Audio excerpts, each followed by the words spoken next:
안녕하세요. 저는 공공환이고. 안녕하세요. 저는 박사로입니다. 저는 은혜입니다. 네, 이제 세미나에 대해서 발표하도록 하겠습니다. 주제는 No 인구 No 나라. 그 No 인구 No 나라는 무슨 뜻이냐면 한 사람의 인구는 한 나라의 바꾸이다 라는 뜻입니다. 그래서 그 전 세계 문제 중에 저출산율에 대해 얘기하고자 합니다. 전 세계 각 나라의 연도에 다른 출산율을 보면 출산율이 연도에 따라 증가하는 나라가 있는 반면에 점점 감소하는 나라도 있습니다. 특히 한국은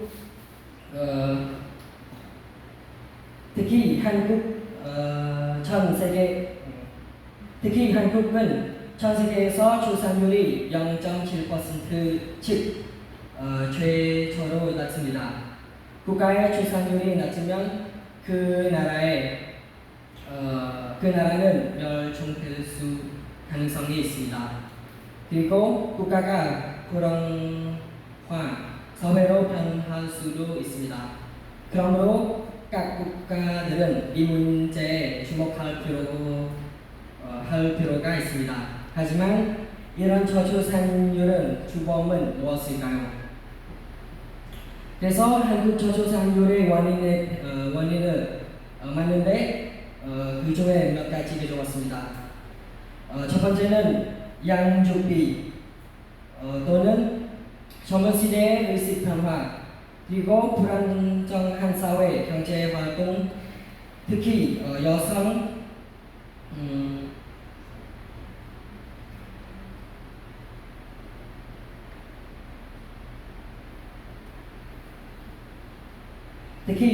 그리고 사회적 소외감은 경력 단절 그리고 불만 입원비 예를 들면 임신 중에 발생하는 불만과 관련된 의료 비용 그리고 산후 조리비 예를 들면 의료 및 간호 서비스 식사 및 숙식 등 신생아를 돌보는 동안 필요한 지출 그리고 마지막은 맞벌이 부분 등이 있습니다.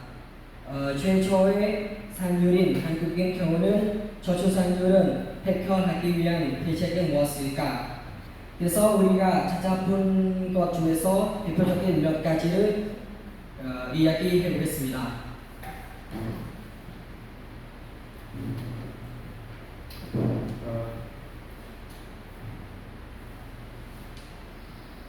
우리가 찾아본 것 중에서 대표적인 몇 가지를 이야기해 보겠습니다. 이 위에 보면 이것은 한국의 저출산율에 대한 대책을 몇 가지 가지고 와서 여러분들에게 말해 주려고 합니다.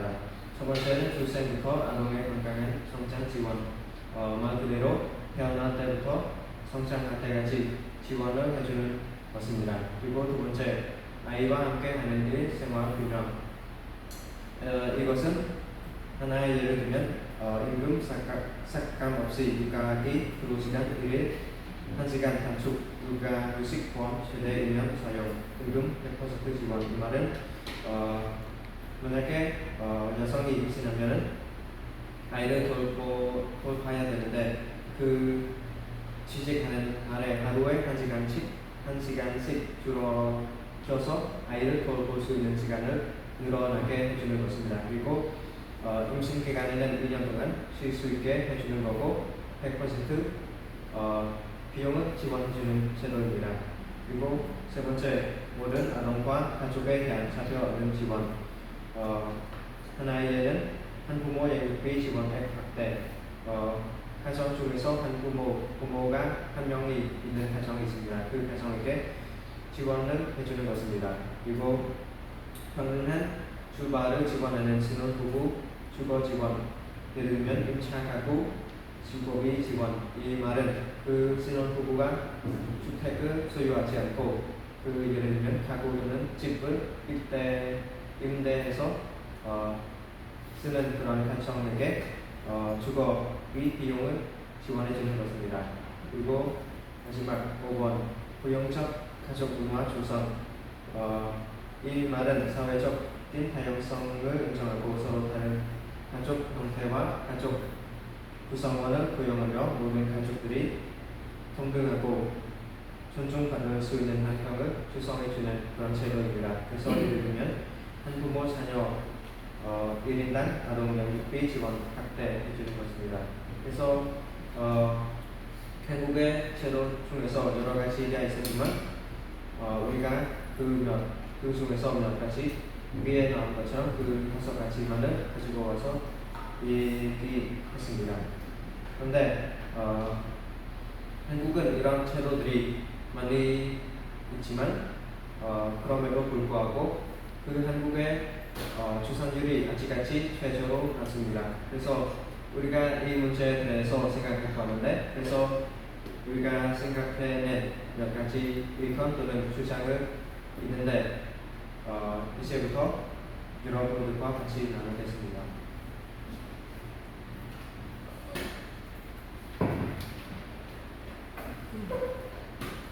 그래서 우리 팀은 이 문제를 해결하기 위한 몇 가지 방법을 생각해봤습니다. 일단 첫 번째는 국민이 편하게 살 수 있는 사회를 만들 것이다. 편한 사회라고 하면 어떤 사회일까? 일단은 예를 들어 한 가족이 아이를 태어나고 나서 아이가 학교를 다녀야 되는데 학비나 학원비 또는 대학에 들어가면 등록금이 필요하기 때문에 국민이 부담이 될 수 있어서 국가에서 돈 없어도 교육을 받을 수 있게 도와주는 것입니다. 두 번째는 동성애를 없애야 합니다. 요새 사람들은 동성애는 평화나 자유라고 생각하지만 그 자유가 국가에게 피해를 입을 수 있으면 그 자유는 없어야 합니다. 셋째는 조선 휴가 이후 일터 복귀할 수 있게 해준 것이다. 여자가 임신하고 나서 휴가를 주는데 아이를 낳고 난 후에 다시 일하는 곳에 들어가서 일하려면 어려움이 여러 가지 있습니다. 그래서 국가에서 여자가 아이를 태어나고 나서 다시 일하는 자리에 들어가서 일을 해주는 것을 도와줘야 합니다. 또는 성차별을 없애야 합니다. 이 문제는 대부분 여자에게 일어나는 일이지만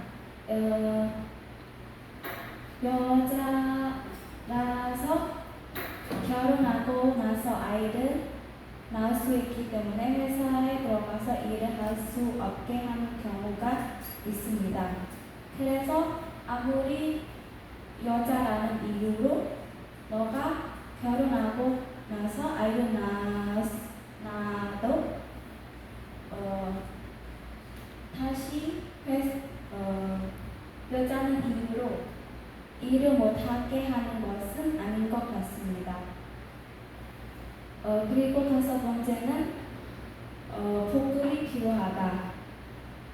현재 사람들은 아이 낳는 것을 중요하다고 생각하지 않습니다. 하지만 우리는 기독교인으로서 아이를 낳는 것은 하나님으로부터 받은 선물이라는 것을 사회 사람들에게 알려줘야 된다고 생각합니다. 그리고 6번째 방법은 국민들은 무조건 결혼하고 아이 2명을 낳아야 한다는 법을 내린 것이다.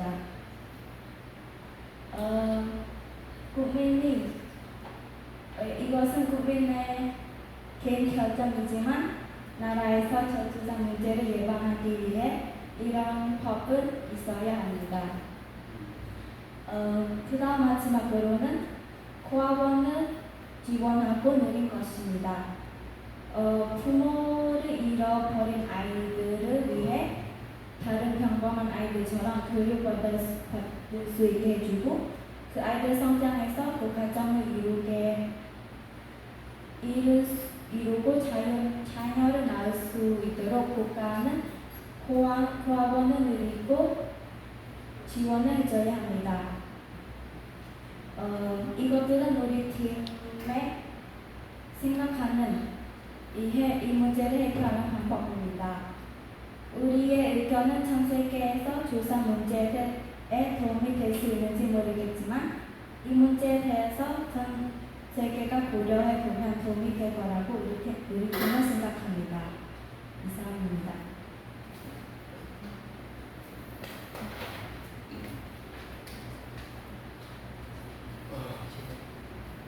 질문해 주세요.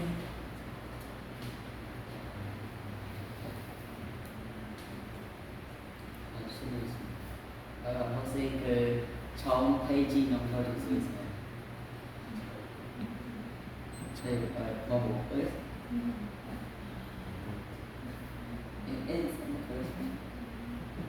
이게 한 사람의 연구는 인구는 한 사람의 인구는 한 나라의 파트이네.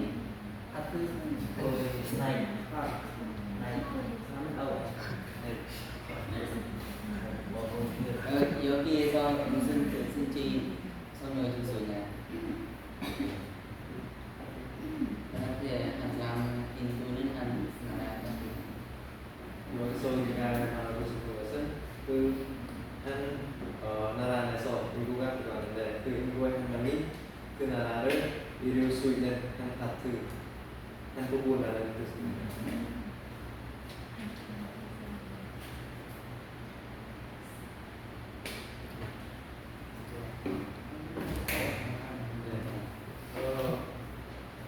현재 엄마들은 임신 직장이야.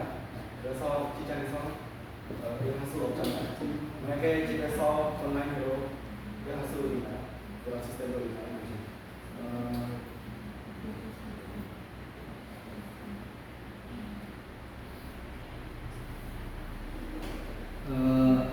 이 부분은 우리가 그 어머니들은 임신하고 또 일 못하잖아요. 요즘 현재 시대를 보면 그런 온라인으로 시스템 그런 거는 다 그 본인의 마음입니다.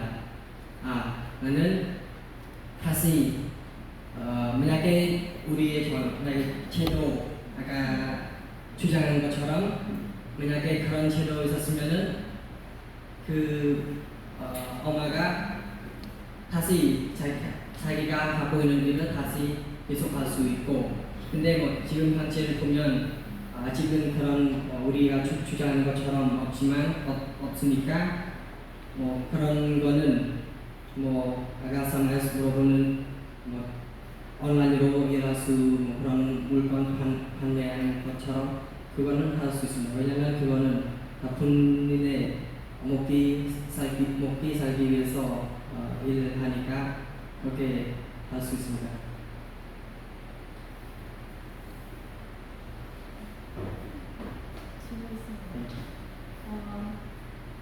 일단 이 세미나를 시작할 때 쌤이 현실 세대 문제를 해결하는 것이라고 하잖아요. 그리고 나도 여기서 자기 학과가 이 일과 관련되면 소개하고 했는데 혹시 이 문제에서 나의 학과는 이 문제와 관련이 있다 해서 내가 이 학과를 배우면 이 문제를 해결할 수 있다라는 그런 부분이 있나요? 네, 원래는 세미나에서는 그 두 번 발표는 있는 줄 몰랐고, 그래서 갑자기 원래는 정한 그런 거 자기 과에 있는 거 가지고 그런 도움이 되는 나라에 세계에 도움이 되는 그런 거는 다 정했는데, 근데 이거 갑자기 또 해야 하니까, 그래서 우리가 이 부분은 먼저 골랐고, 또 만약에 두 번째 있는 세미나 발표는 저의 학과도 설문의 학과도 그냥 학과 합쳐서 발표할 거예요. 두 번째 발표는 지원. 저출산율은 페이지로 눌러주세요. 거기에 다 나라별의 출산율이 있는데 캄보디아가 2.5이고 2.3으로 나와 있는데 혹시 이게 저출산율이었나요? 그렇다면 지금 캄보디아의 출산율이 제일 심각하다는 얘기입니까? 여기서는 2020년에는 2.5 그리고 2021년에는 1.36이잖아요. 그래서 줄어드는 숫자이잖아요. 그래서 출산율이 점점 줄어드는 것입니다. 이 중에 캄보디아의 출산율 순위는 뭔가 이게 가장 심각하다는 문제인가요? 아닙니다. 이 중에서 제일 심각한 것은 한국입니다.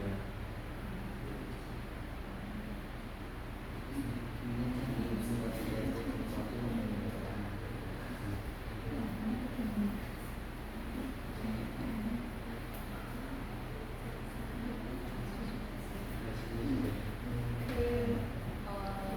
지금 나라를 보면 동성애에 관한 그런 것을 허락해 주잖아요.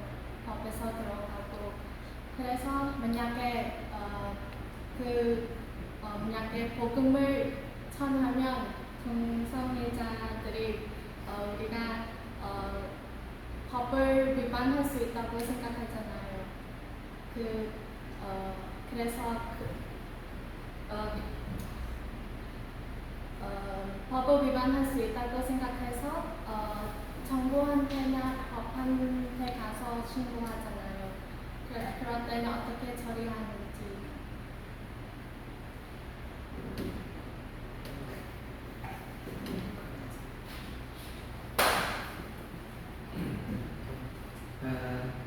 동성애 없애야 한다는 거는 이거는 우리의 팀의 주장이고 또 이거는 앞으로 우리가 바라는 세계라고 볼 수 있어요. 이거는 만약에 얘기하는 거예요. 아직은 다 지금 미국 보면 또 그런 자기 서로 동성애 그런 거 다 허락해 주잖아요. 그래서 이거는 그냥 우리 팀의 주장이고 만약에 지금 이런 문제 있는데 하나님이 우리 지었을 때는 남자하고 여자 그렇게 만들어서 그렇게 세상을 만들라고 하셨는데 근데 다 이거는 동성애는 성경 하나님의 말씀대로 하지 않고 그냥 이거는 다 자기의 생각, 자기의 하고 싶은 대로 하는 거고 그래서 우리는 기독교인으로서 우리가 모여서 얘기하는데 만약에 이런 일이 없었으면 또 만약에 더 앞으로 더 가면 이런 동성애 그런 거 반대하는 사람이 법이 다시 내렸으면 좋겠다고 우리가 여기서 주장하는 거고 바라는 일입니다.